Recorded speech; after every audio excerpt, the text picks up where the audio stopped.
Hello again, everyone. This is Rich Natsu. Something upsetting happened recently, and it's still on my mind. I guess many of you guys have experienced like something similar. You finish a conversation, and then later, could be walking home or I don't know, doing house chores or brushing your teeth or something. You suddenly realize, oh, I should have said that. Oh, I should have said this, and then it becomes your mental torture, right? And you start wondering like if you sounded like silly or boring. And the funny thing is, like, even such a small mistake in grammar or pronunciation, it feels much worse later. Another mental torture, especially as a language learner. But the story I want to tell you today isn't about the kind of cute story. It's not about when I forgot to mention or I couldn't explain that I prefer Taylor's second album over fourth album or something like that, I might still regret it, but anyhow, let me share a story that made me think about the courage to speak English. I hope you guys enjoy this video. As always, if you have got any questions, comments, please let me know. I would love to hear what you have to say. And if you haven't subscribed to my channel yet, you're more than welcome to as well. Alright, let's get right into it.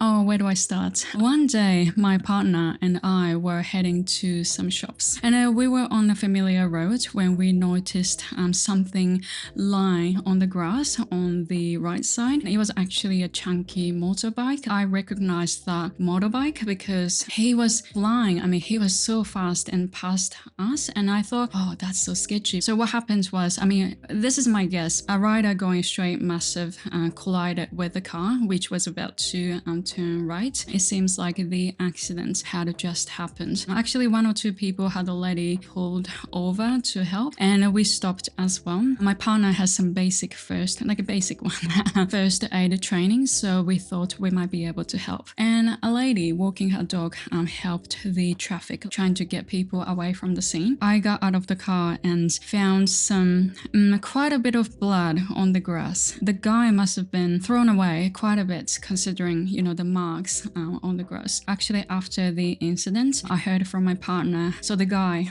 who was on the motorbike, on the ground, lying on the ground, and he kept saying like, who did this? Because I think he didn't know what happened exactly, so he thought someone hit him. I guess he hit the car though. I'm not sure 100%, but apparently he was quite confused and so angry too. I was told to call 000, which was my very first experience in my whole life.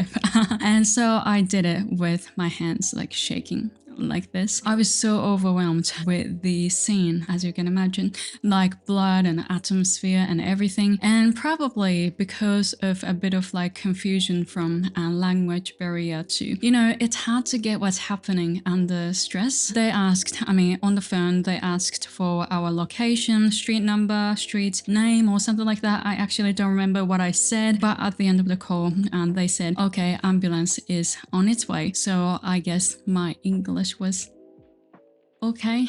I hope. Anyhow, what I can say is I was shaking. I was so stressed. I didn't know what to do, but I did my best. Now here's a bit of story. I understand that the lady on the phone was doing her job. Like, I'm not blaming her or anything, but just as a story, when we speak English as our second language, we get nervous, right? And then when we can't understand people, that makes us more nervous. It makes us agitated. And then when we get agitated, we can't speak English clearly. So it's like a vicious cycle, isn't it? So on the phone, I couldn't understand her. One, because I was under stress, and because it was on the phone, so I couldn't hear clearly. But because I've got an accent, so she couldn't understand me. So all the mess, right? I'm not good with that kind of situation. Oh, pardon? Sorry, they ask me, right? And then it makes me more nervous. So I should do better, but I can't do better because of the stress, right? So I don't know, probably I need to learn how to relax, but at the same time, as an English learner, I just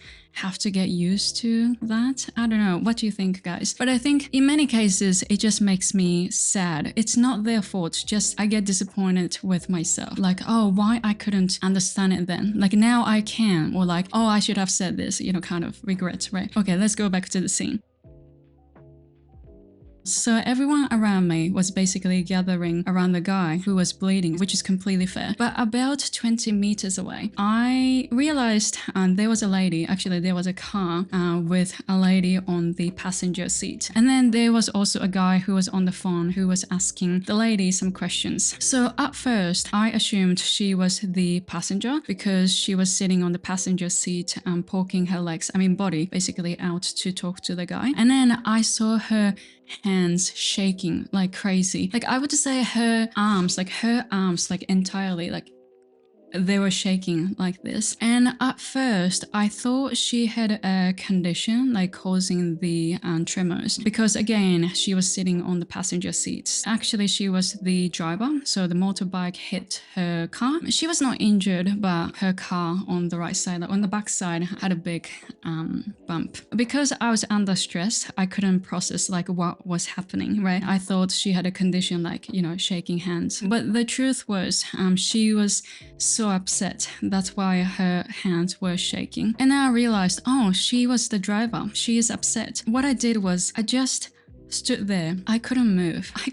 And stood there watching her hands shaking. Do you want to know what was going on in my head? I was thinking like, oh, what would native speakers say in such a situation? Do you know how stupid I was?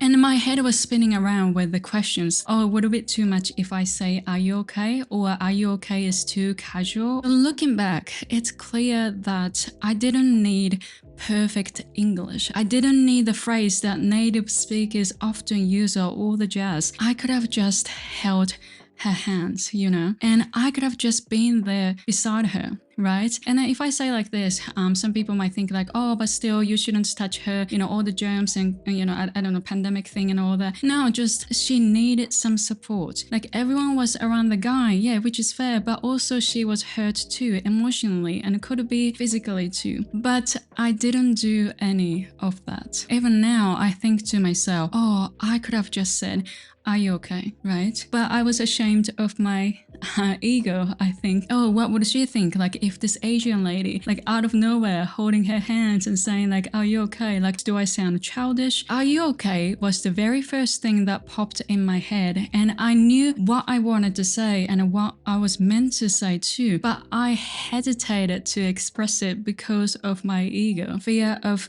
rejection and misunderstanding. And I thought I was over it because I've lived in an English speaking country for a while, but apparently I'm not over it. Like usually I know people understand me and I know that I don't need like phrases that sound impressive or like phrases that native speakers use. If there's a misunderstanding, if people can understand me, but still it's okay, no worries, I can work it out because as long as the words are coming from authenticity, it goes through, like definitely. I've studied English for most of my life, right? In that particular moment, most of it didn't seem to matter. That experience reminded me that learning a language isn't about building like knowledge, vocabulary, whatever only. No, it's combination skills, right? Our feelings, behaviors we can choose. So it's not about what we say only, right? Like, are you okay is easy, like childish. It's not worth saying. I don't think so. I think the regret of the day is I got caught up in worrying whether my English was good enough, not like whether I was nice enough. So that experience made me think like, or like reflect on like what is learning English again. Like, I think we put so much pressure on ourselves to, oh, we have to speak like this, speak like that. But in the end, sometimes it's not only that. That's a real lesson, isn't it? And then sometimes all we need is the courage to speak. Like it's not necessarily what we know or like what we have to study more. Like it's just the courage because we know what we want to say. And then many of us stop and can't move because of our ego. When I look back on the day, I think the answer was already in me, not in the textbooks or not in the study materials. It was already in me. Have you ever found yourself in a similar moment? The words were right there, but you just couldn't say it. And maybe, like me, it's not the lack of English skills, but it's the courage. And courage is such a funny thing. It's always right there, but if we hesitate to catch it, it slips away. Like so easily. When are you gonna catch it? Like after a decade of study, like you have to study English another 10 or 20 years, and then you can get the courage. Or you have to memorize like another, I don't know, like 2,000 words or whatever. No, right here, right now. Don't you think?